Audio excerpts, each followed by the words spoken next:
మా party stand రారా గజ్జుకుక్క మా నాయకుడు చాలా క్లియర్ గా చెప్పారు. ఆడో గొప్ప సిద్ధాంతి ఈడో గొప్ప యాదాంతి. గెలుపోవటంతో సంబంధం లేదు,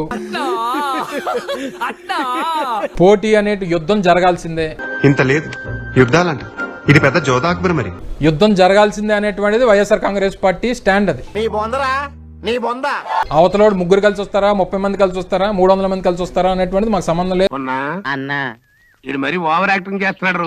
ఎంత వాళ్ళు ఏంటంటే పంచుకుంటారో, ఎక్కడెక్కడ వాటాలు వేసుకుంటారో అనేటువంటిది మాకు సంబంధం లేదు. ఎక్కువ మాట్లాడావు అంటే గుద్దలో గుణపం దింపుతాను. మేము సింగిల్ గా వైఎస్ఆర్ కాంగ్రెస్ పార్టీ సింగిల్ గా పోటీ చేస్తుంది. ఎన్నిసార్లు ఇదే ప్రశ్న అడుగుతారా? రాష్ట్రంలో ప్రతి పంచాయతీలో పోటీ చేస్తుంది, ప్రతి మున్సిపల్ కౌన్సిల్ సీట్ పోటీ చేస్తుంది, ప్రతి మున్సిపల్ కార్పొరేషన్ డివిజన్ పోటీ చేస్తుంది. ఎందుకు అడుగు తింటానికా?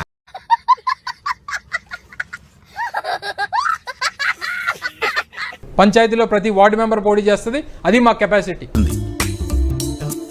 మేము ప్రభుత్వంలో ఉన్నప్పుడు చంద్రబాబు నాయుడు ఏ రకంగా తోకముడిచి ఏంట్రా ముచ్చట్లు చెప్తున్నావు?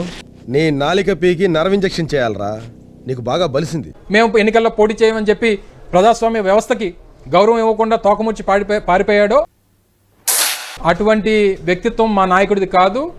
ఆడో పెద్ద బోగ్గాడు సార్, పెద్ద జఫాగాడు. గెలుపో ఓటమో విజయమో వీరస్వర్గమో యుద్ధం జరగాల్సిందే, అది జరిగి తీరుతుంది. ఏదో డ్రామాలో జోడించుకుంటా